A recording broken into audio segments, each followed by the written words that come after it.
Good morning, ladies and gentlemen, and a warm welcome to the Edinburgh International Book Festival on a lovely sunny Monday morning. Thank you for coming out, 10 o'clock, well done. Just a quick bit of housekeeping, mobile phones on silent please, no filming or photography. I think that was all my instructions. We are here this morning to hear two of the editors speak about this absolutely beautiful book, The Story of Scottish Design. Phil Long is the director of the V&A in Dundee, and Joanna Norman is a director of the V&A Research Institute, got that right, and was the lead curator of the V&A Dundee Scottish Design Gallery. So these are two people with an awful lot of knowledge to share. What we're going to do this morning is they're going to have some slides, they're going to talk about the slides, and then we'll have some time. I'll do a couple of questions, and then I will open it up to all of you lovely people to ask questions too. So warm welcome to Philip and Joanna.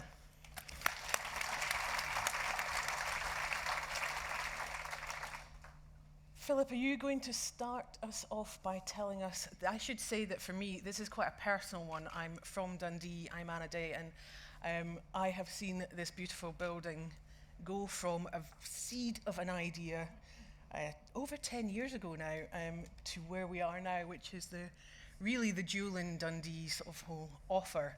And it's been an incredible journey, and so Phil has taken it on that journey. So I'm looking forward to hearing what you have to say, Phil. Thanks, Anna, very much, and very nice to see you all. Thank you for coming. We're here to talk about the story of Scottish design, particularly the book and all the work that came around that and the displays about that in the new museum.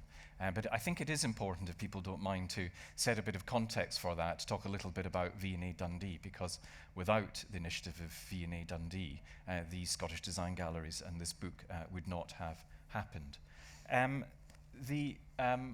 The museum opened in September last year to great fanfare, broadcast live on the BBC, and with an opening festival that over 20,000 people got involved in across 24 hours. Quite what we were thinking about doing, putting that on at that time, I don't know. The project V&A Dundee has been one which has been in development for many years. It was first discussed in 2007 between the University of Dundee and the V&A, and from that idea grew until the museum building itself went on site in 2015 and then finally opened at the end of last year. Both Joe and I have been involved in that for many years. I became responsible for the project in 2011, so I have been there through most of its journey. I believe it is such a significant project for this country. It is the first design museum in Scotland, and in fact I think it's the first design museum in the UK outside London, and it is really the first standalone V&A in the world outside London. The V&A is the world's leading museum of art and design and performance. It is the museum which has inspired really every other design museum in the world. And so to now have a V&A, a new V&A in Scotland, not just in Scotland but in Dundee, is a terrifically exciting thing. As an idea, it will continue to evolve. It has the title V&A Dundee, it has the building, but what it can be in the future is a very exciting prospect. What I did want to particularly touch upon, though, is what its purpose is, to set the context for talking about Scotland's design. V&A Dundee fundamentally is about, I believe, helping people understand why design is such an important part of our lives every day. And when I talk about this, I always say that everybody in the room makes design decisions every day. You all make design decisions every day, but I don't think we have enough awareness of the importance of these decisions and the contribution of design to the world around us, how it can make the world a better place, a richer place, a more inspiring place. Bad design similarly can make the world a more dangerous place, and we'll touch upon that later on. And so the purpose of the institution is to do that, and we intend to do that in a number of ways. We want to enrich people's lives through being involved with design. And we do that through people simply enjoying this extraordinary exhibit itself. V&A Dundee, the building by Kengo Kuma, is perhaps the greatest exhibit in the Design Museum. It's an extraordinary feat of architectural design.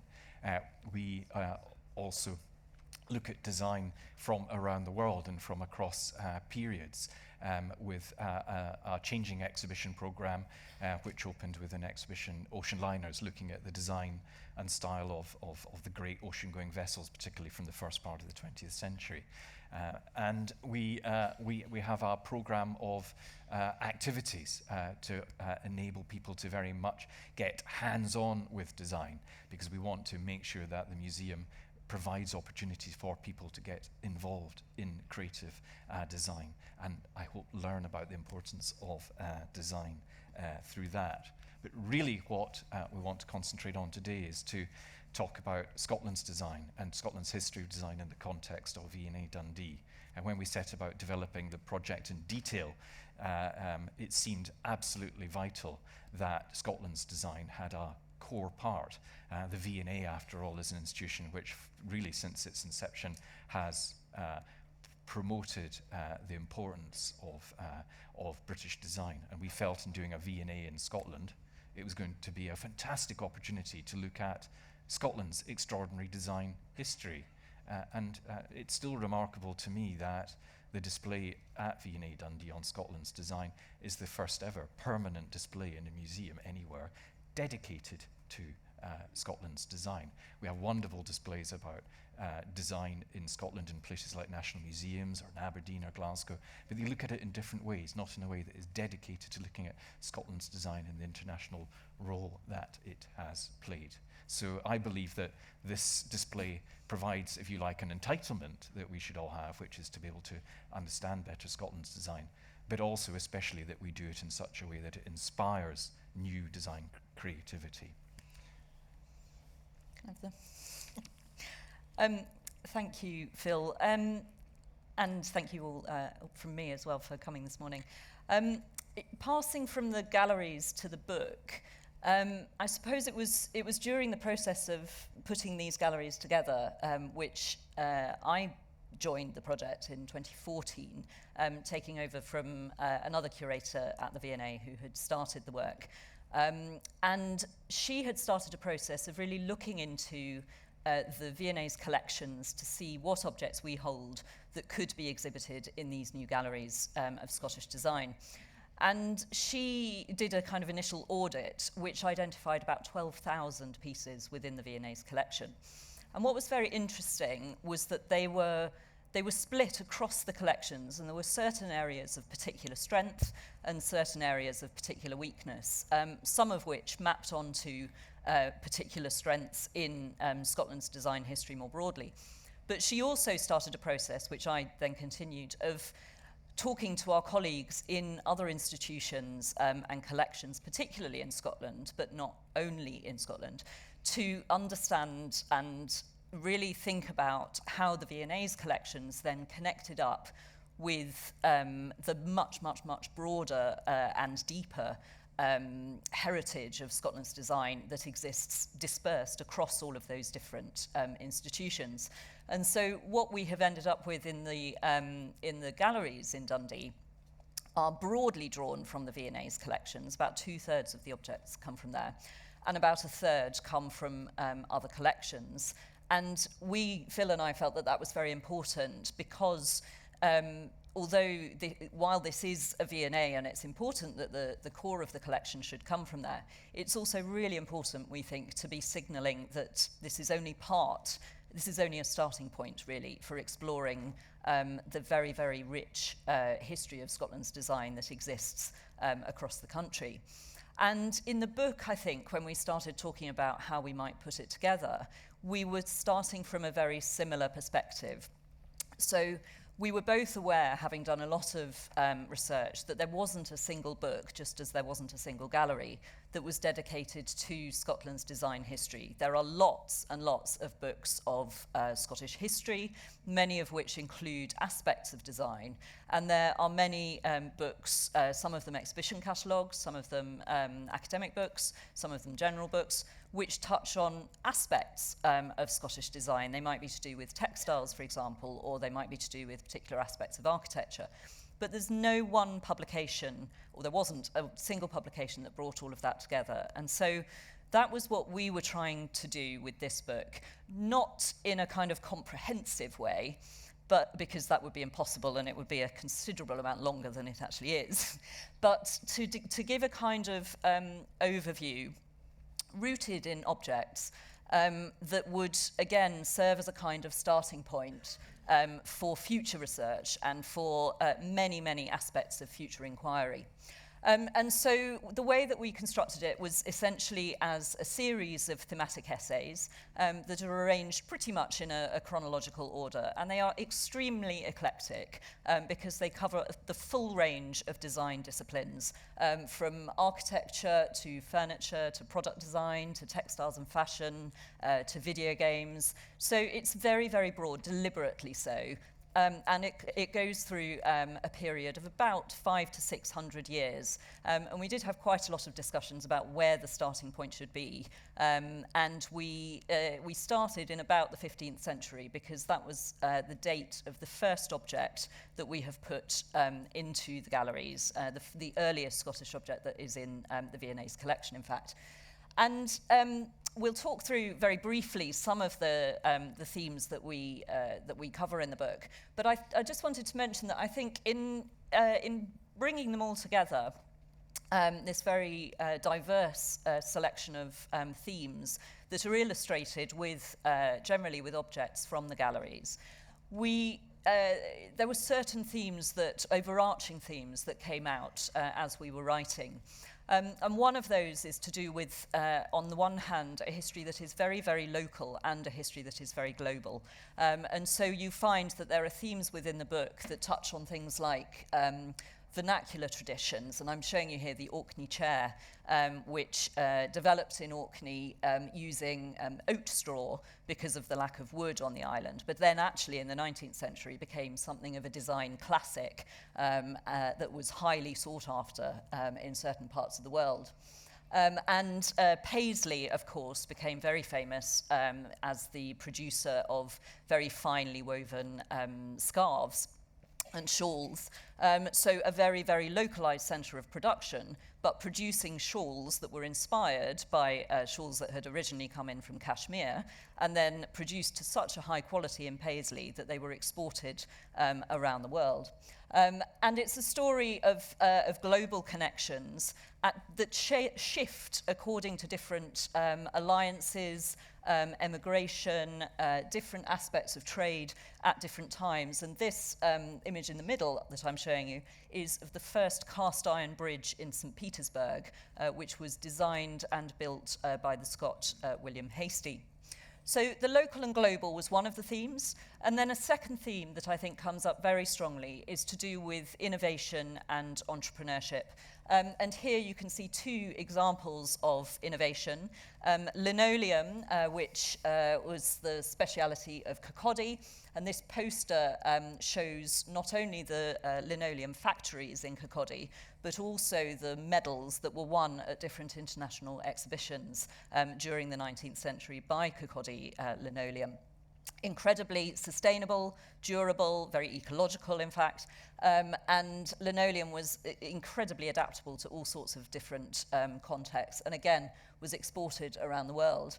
And then here we have an innovation that actually happened in Australia, and it is one of the first racerback swimsuits designed by the company that became Speedo, but was originally called Alexander McRae Knitting Mills, which was founded by a Scot named Alexander McRae, who had emigrated from Aberdeen in the early 20th century.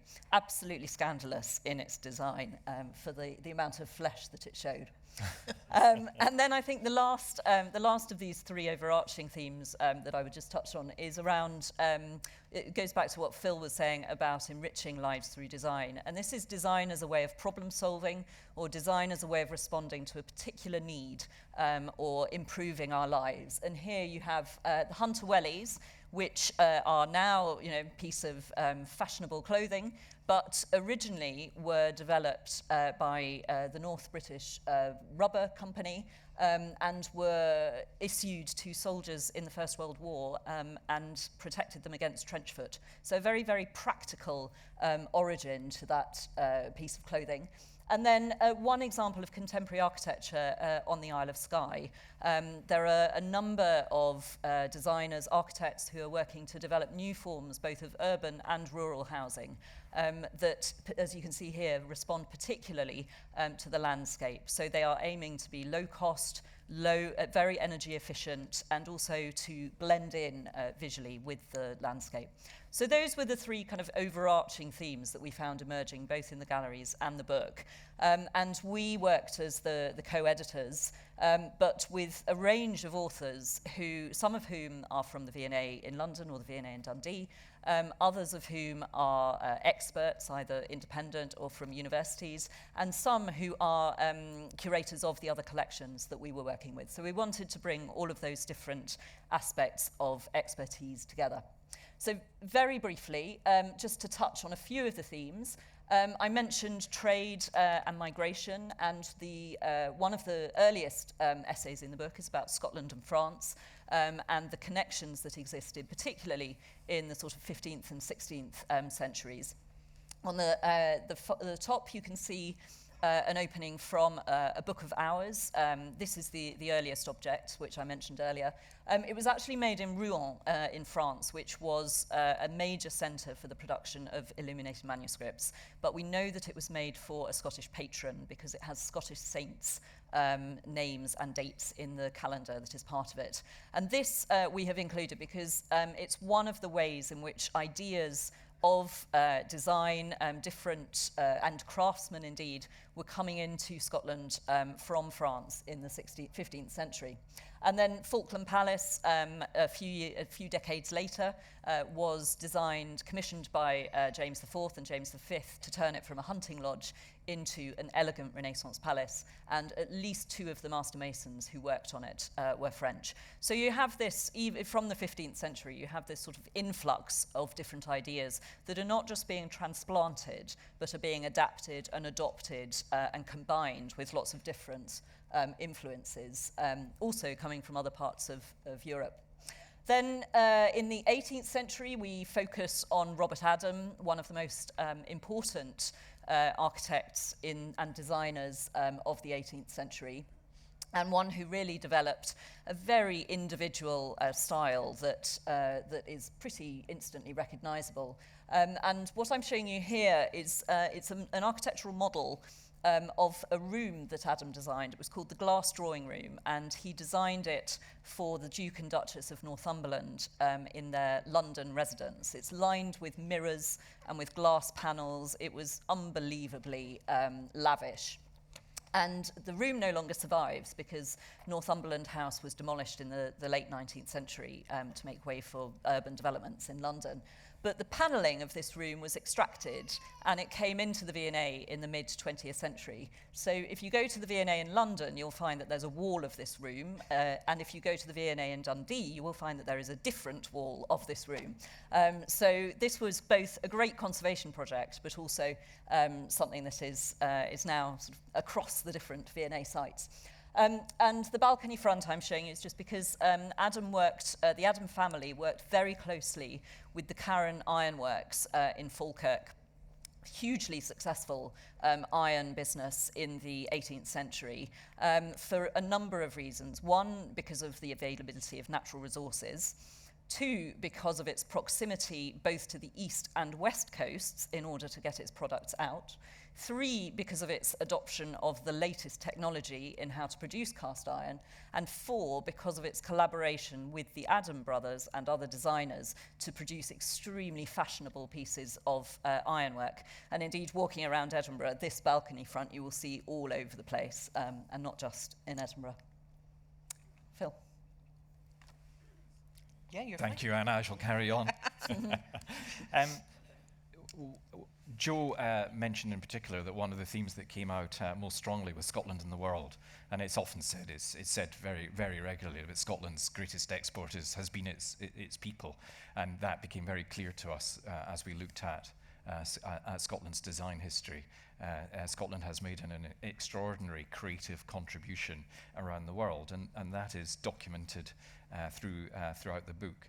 A further example of this that we thought was fascinating was the case of two quite early settlers in North America and the colonies in the late 18th and in the late 18th century, Thomas Affleck and Alexander Wilson.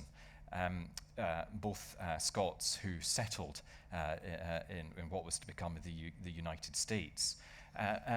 First of all, Thomas Affleck, who was the cabinet maker. You can see this great work by him here on the left-hand side. Affleck was an Aberdonian who probably went to London and then emigrated to North America, settling in Philadelphia in the 1760s. And not only was he a Scot, but he was also a Quaker, and there was a very strong community of Scottish Quakers in Philadelphia at the time.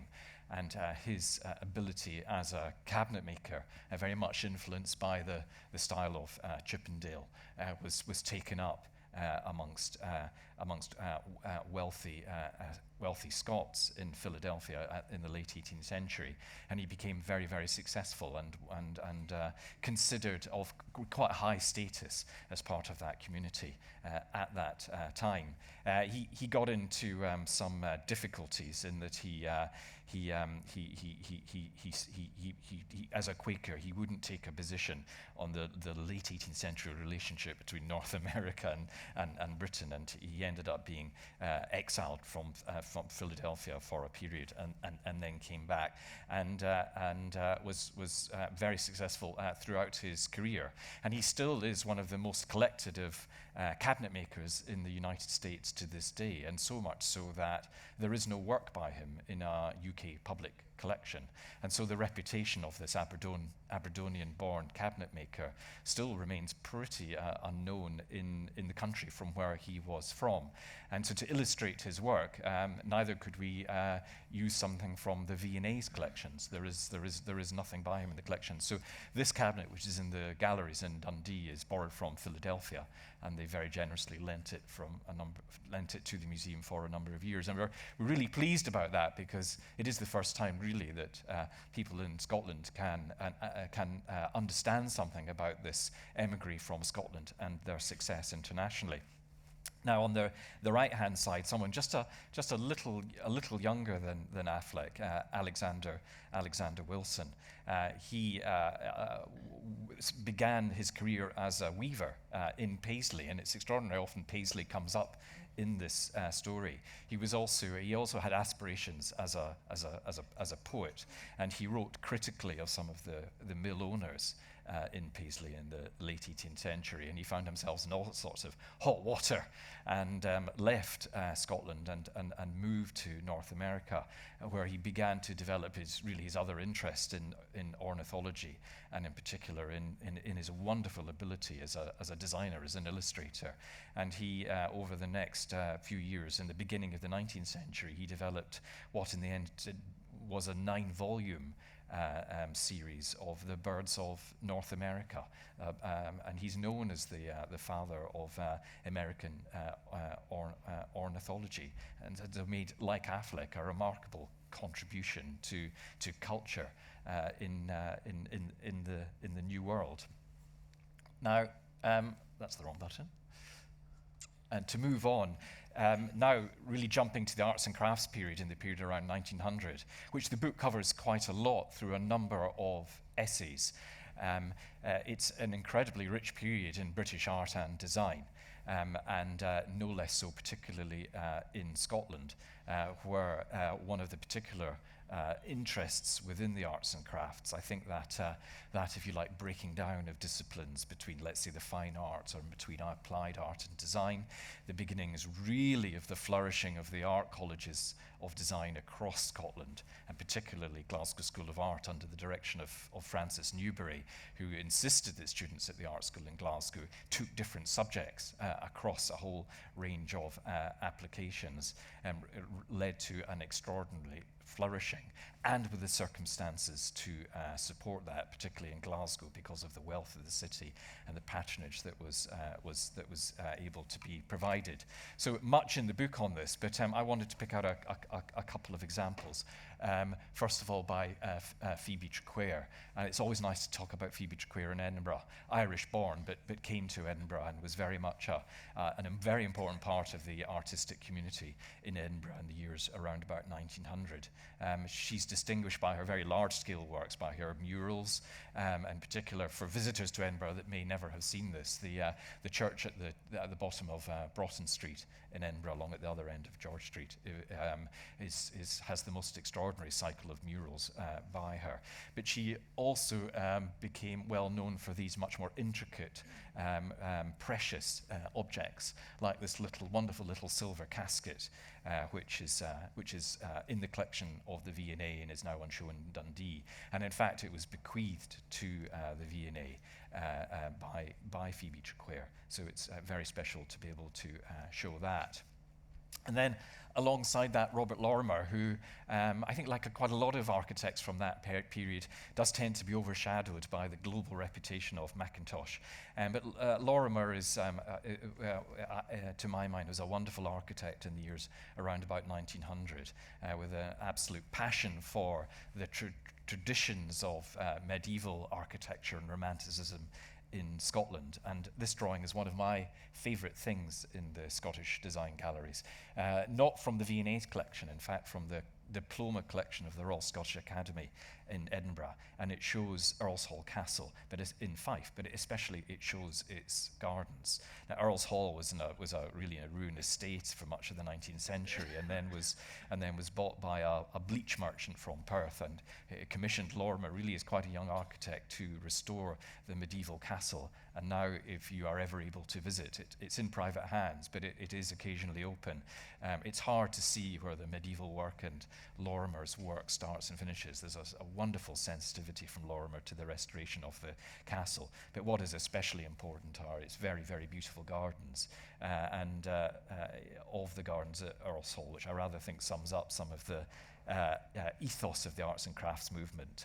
Lorimer wrote of this garden that it's the sort of gardens that he admired, were that they were a sort of sanctuary, a chamber roofed by heaven. In the garden, something of the golden age still lingers.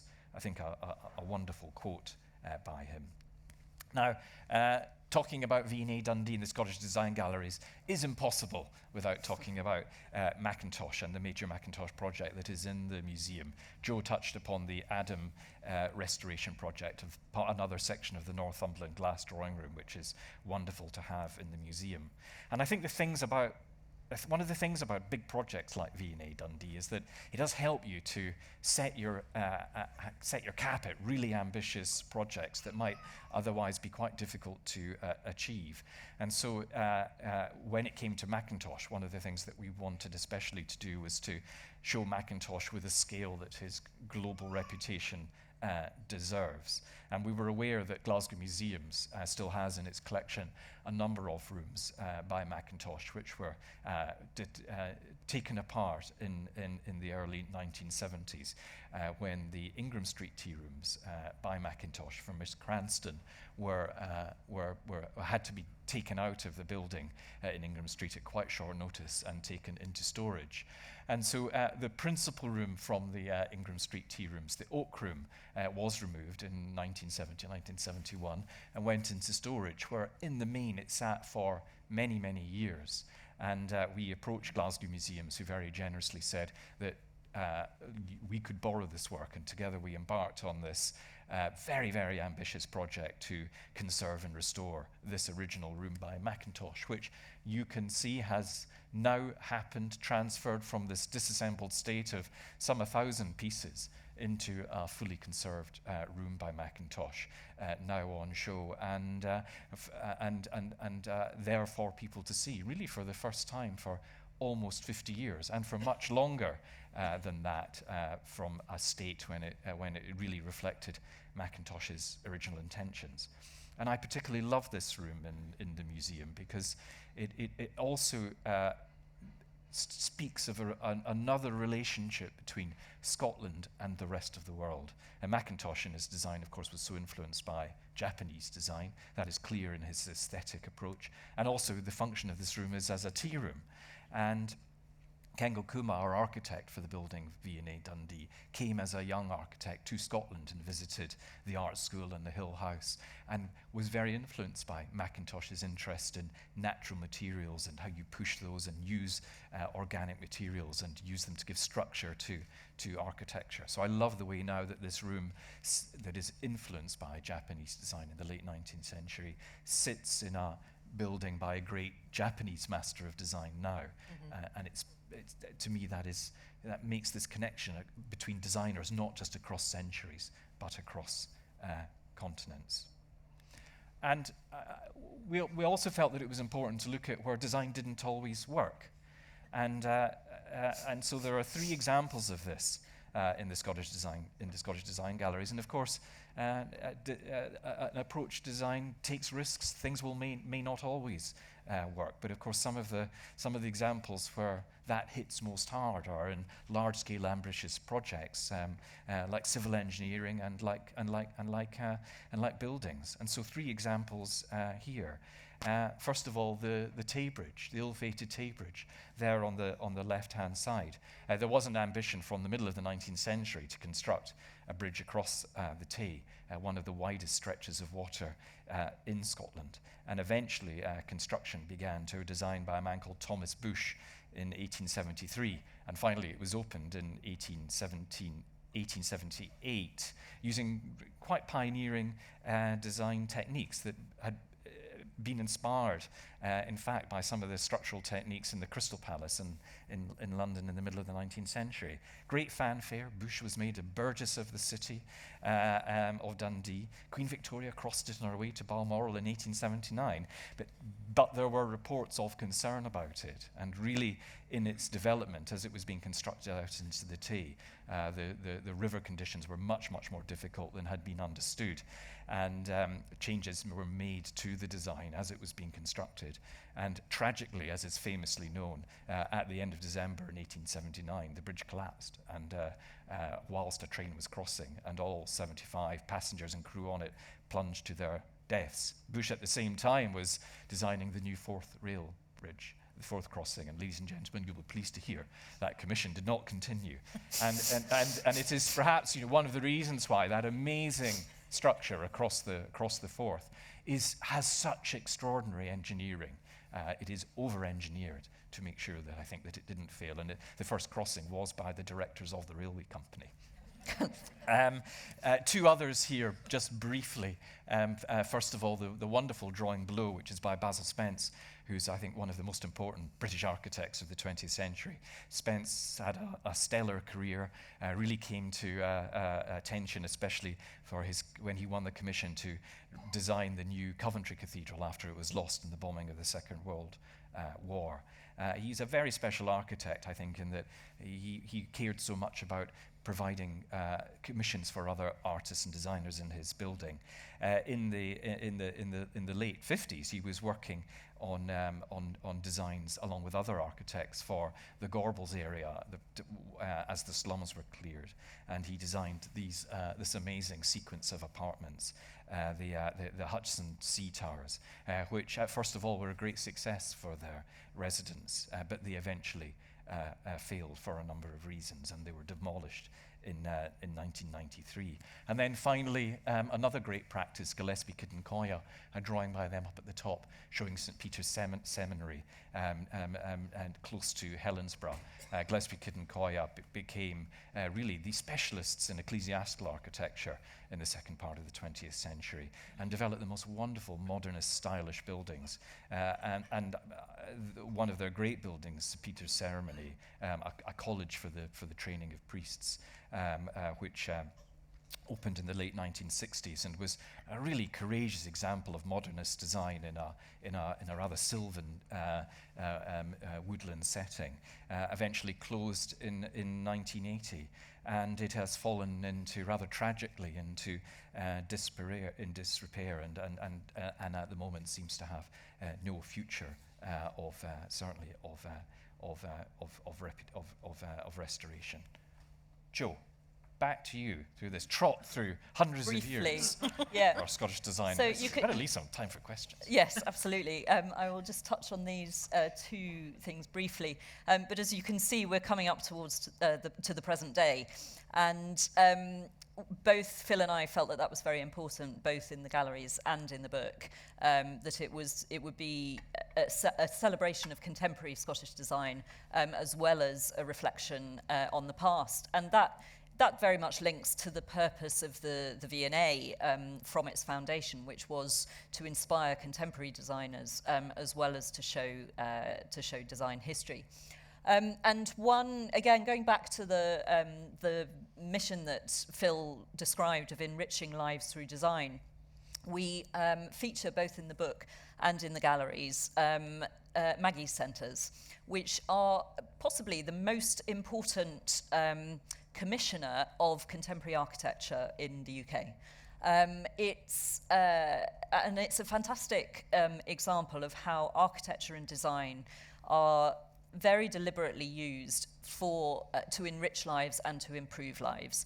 So the Maggie Centers, and this one is the Dundee Centre, which opened in 2003, designed by Frank Geary. The Maggie Centers now, having started in Edinburgh as really an adjunct to the hospital there, they have now spread out across Scotland, Britain, and there are others which can be found internationally. And they're a really interesting, the brief for Maggie Centers is really interesting because what it's trying to create is a space that is on a domestic scale, and you can see that to a certain extent here. I mean, I know it looks huge, but actually it isn't. It's quite a modestly sized building. But it's neither a house, nor is it a hospital, nor is it a church. It's a very specific kind of space. It always has the kitchen table at the heart of it, and they call it kitchenism. That's absolutely fundamental. So there's this kind of gathering place for conversation at the heart. And the centres provide both practical, social and emotional care, but they're also designed, the architecture and the interior design is designed to uplift the people who are using Maggie Centers and to inspire them. So while what you're looking at here is an incredible exterior design, actually what matters is what the design is like inside. And inside, it has these wonderful curving wooden walls. It's very warm and fantastic views out onto the Tay. So it's a really, it's an inspirational space. And each of the Maggie Centers, they're all designed by different architects. They all take that idea of the kitchen table at the heart, the domestic scale, that kind of practical, social, emotional, inspiring space, and they do something completely different with it in each environment. So that's the one that we are showing you here. And then shifting gear, there are many very vibrant areas of contemporary Scottish design. And it's sort of invidious to pick one, but we're focusing here on fashion. There are textiles and fashion run throughout Scotland's design history. Innovation in textiles design, the use of Scottish fabrics by international designers, and many Scottish fashion designers who have reached international acclaim. This is Holly Fulton, who is from Edinburgh, trained in Newcastle, in Edinburgh and in London. And this is from a collection that she designed in 2011, where her loose focus of source of inspiration was the affair between the Duke of Westminster and Coco Chanel against the backdrop of his Scottish estate. So some of the dresses and the garments in the collection use fabrics like tweeds, but others are in her much more characteristic style of these very strong, bold, hand-drawn prints. And she works because she both designs her prints and then designs the garments, she works very carefully so that the cut of the print falls in a very specific way on the body. And some of the other designers that we're including here are Jonathan Saunders, Christopher Kane, and we are continuing to watch to see what other people are doing, so that certainly in the galleries we can be updating as new designers are producing new work. To finish our section, and it's great that it's great when people laugh when they see this, I think. Of course, we wanted to look at aspects of design from Dundee when that makes sense in the context of the galleries.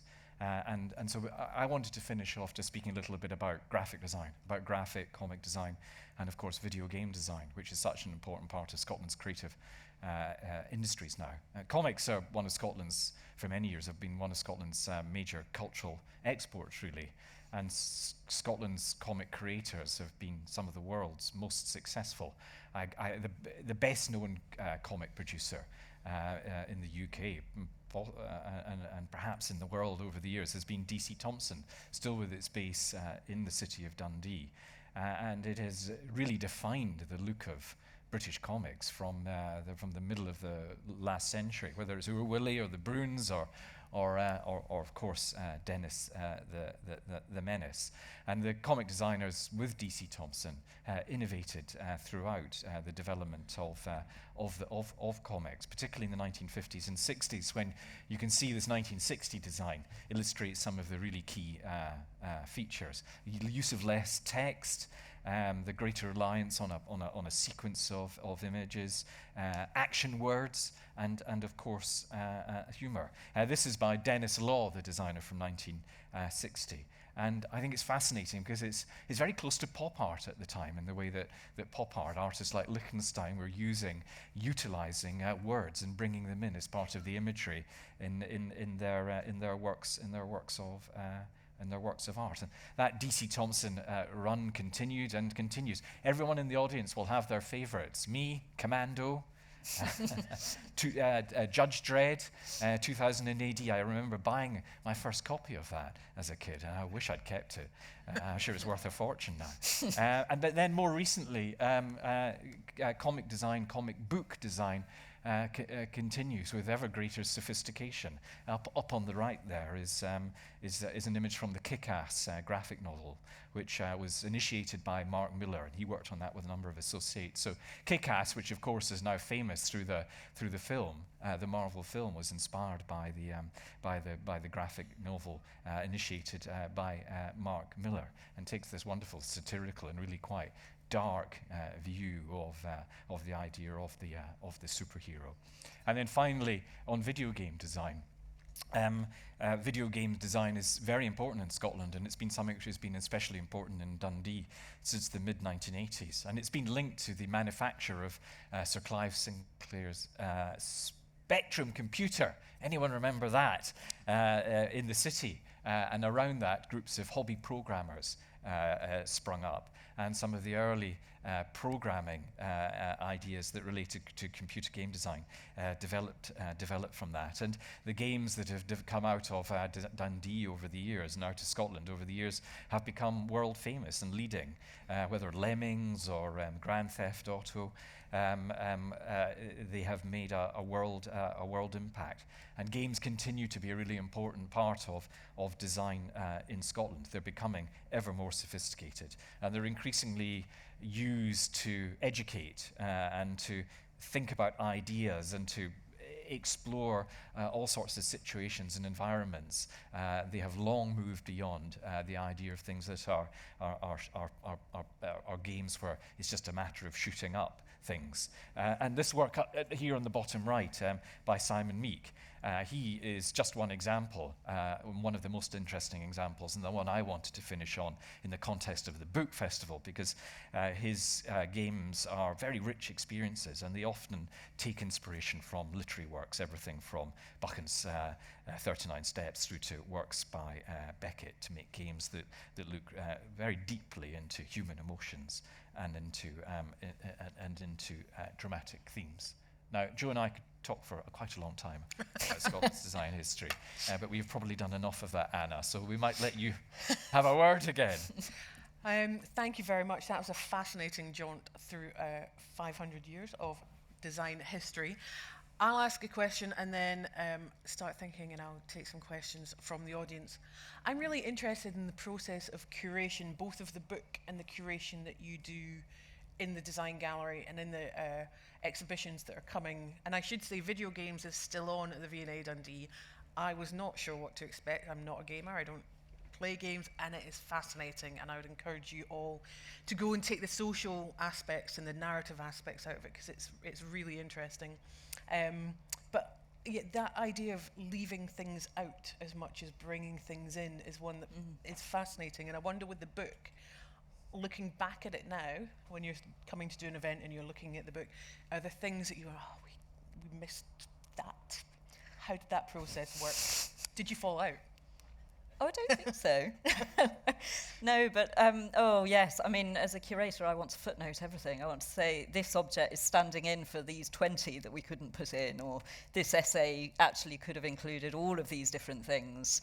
It's always, it's a series of very painful decisions that you make, both in terms of what works within a gallery and in terms of the book. I mean, I was actually just thinking that in many ways we should have called it A Story of Scottish Design or Some Stories of Scottish Design, because the seems terribly definitive. And actually, I think it isn't. As you say, there are so many things that we could have included. I mean, one of the nice things about galleries is that, of course, and this was very much part of our thinking, is that you can update them. And the structure that we've adopted in the galleries, we decided to go for a thematic structure, partly because we thought that was it would be more flexible in terms of adapting as things go on, and because we want it to remain contemporary, and because we want to be able to change things over and bring in different aspects of design that we haven't been able to cover in the opening version, if you like. We felt that was very important. It's much harder to do in a book, of course, because it's a physical thing and it is what it is. But I think, it leaves lots of opportunities open for other people to take this and then do their own work. And volume 2. Volume 2.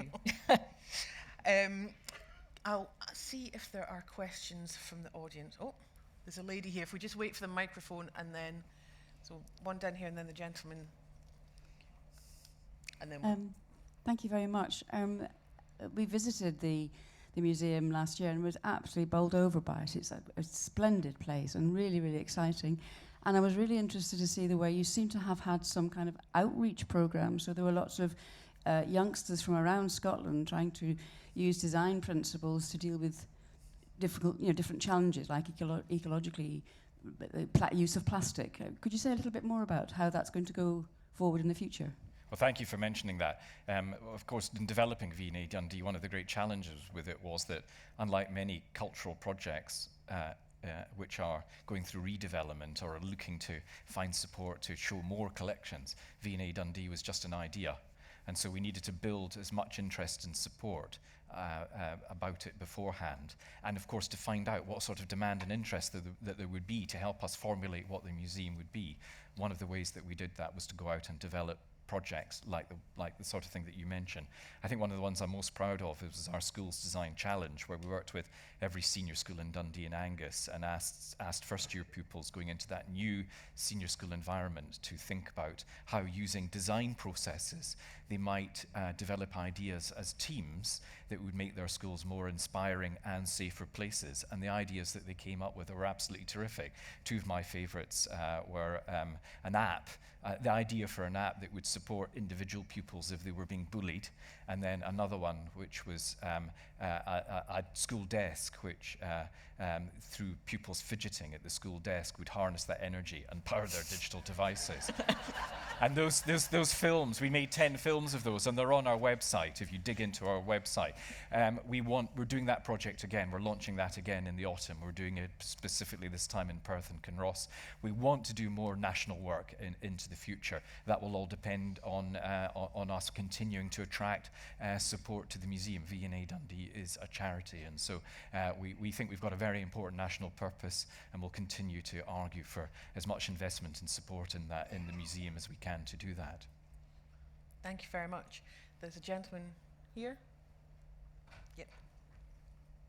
Lots of and then over here afterwards. A short question and then the background to it. The question is simply, to what extent is your future temporary exhibition programme going to be around curating, bringing unique, bespoke, Scottish-based design exhibitions?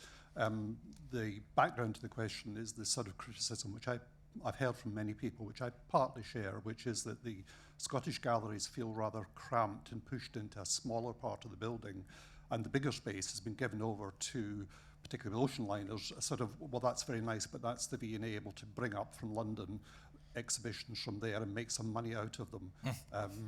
Are we going to get more Scottish-based stuff in the temporary exhibitions? So I can tell you, first of all, that the V&A makes no money from those exhibitions that come up to Dundee.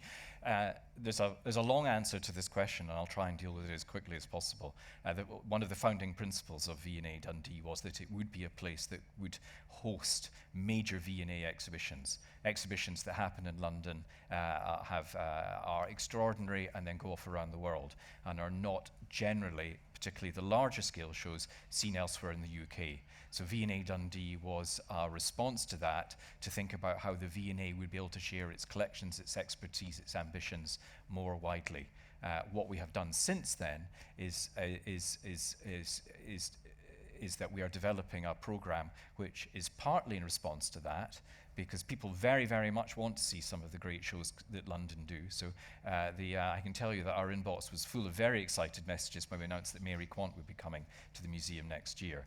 But the programme will also be a programme which we will generate and which we will develop in collaboration with others internationally. At the moment, the programme is substantially one that utilises the extraordinary curatorial creativity in London, and that is in part because just simply opening V&A Dundee has been a major task to realise, but the museum is there forever, and you will see in the future that the programme will develop and will look more and more so about design from Scotland and internationally. So an exhibition, for example, opening next month is on a young fashion designer called Nicholas Daly, who is a fascinating person with whose parents hail from both Dundee and from the Caribbean, and he looks at this in his design work in the most fascinating way, building in Scottish and international traditions into that. Scotland's design story in the galleries. This space is not enormous. There are 300 objects, which we think is about digestible. The challenge is that it is an enormous story, and there are many, many other stories in there that we would like to expand into the future, into different exhibitions and collaborations, and in all sorts of ways. And in many ways, the Scotland's design story that we tell, we also hope that it is very much an invitation to others to follow lines of inquiry, to write, to publish, to think about exhibitions and commissions and projects that might explore this extraordinary design heritage more widely in the future. Thank you very much. The gentleman. Oh, go. Hi, it's a question for Philip, I guess. Notwithstanding the undoubted beauty of the Kengo Kuma building, I wonder in this era when artists and activists are becoming more vocal in their opposition to philanthropy, and that the governments aren't going to give any more money to the arts. I wonder whether museums and galleries have to stop building and just lower their ambitions, and whether V&A Dundee will be seen as the last hurrah of museum expansion. I understand that, but I do think that places where people come to experience creativity together do seem to continue to be very important. We have very much taken Kengo Kuma's aspiration for the museum as a living room to heart, and are thinking about that in the way that the spaces are curated in the future to be a place where people congregate together and can get involved in ideas and in discussion. And so I think physical places where people assemble and where they experience firsthand our heritage, the objects of our past, and can see the work of contemporary work firsthand, will continue to be very important. That said, there will be no doubt that financial circumstances will continue to make major capital projects like V&A Dundee challenging. But I do reflect that it has been a project which has been realised in the last 10 years in what shall we call them, years of political and economic uncertainty. And when there is passion and ambition and partnership, it is still extraordinary what can be achieved. That captures people's imaginations and says a lot about a place. Do you think there's an economic argument that can be put forward as well about the importance of bringing something like the V&A to a city like Dundee? There certainly is an economic argument, but it is only one of the arguments. Certainly it was the intention that V&A Dundee would have a major role in contributing to the future of Dundee. I think it does that in a number of tangible and less measurable ways. The sense of confidence and aspiration and an ability to get something done. And remember that Dundee in the last decades of the 20th century and still today has some of the worst circumstances of economic and social deprivation. On the other hand, a project like V&A Dundee, which has brought very substantial funding into the city and not in the main from the city coffers, is giving, I believe, to the city, is helping to contribute a sense of confidence and aspiration and we can do attitude, and I think that is absolutely vital. And we know that through measurable economic impact, the museum is making a great contribution to the city. But fundamentally, it is a cultural institution which is about helping people understand how important creativity is in our lives, not just creativity in Dundee, but from across Scotland and internationally. That feels like a good point to end on. Thank you very much for being such a brilliant audience. Philip and Joanna will be signing books next door. You can buy there, you can get them to sign, and they are really beautiful books. Thames and Hudson did a beautiful job on this. So thank you very much for being a great audience. Thank you very much, Philip and Joanna. Thank you, Anna.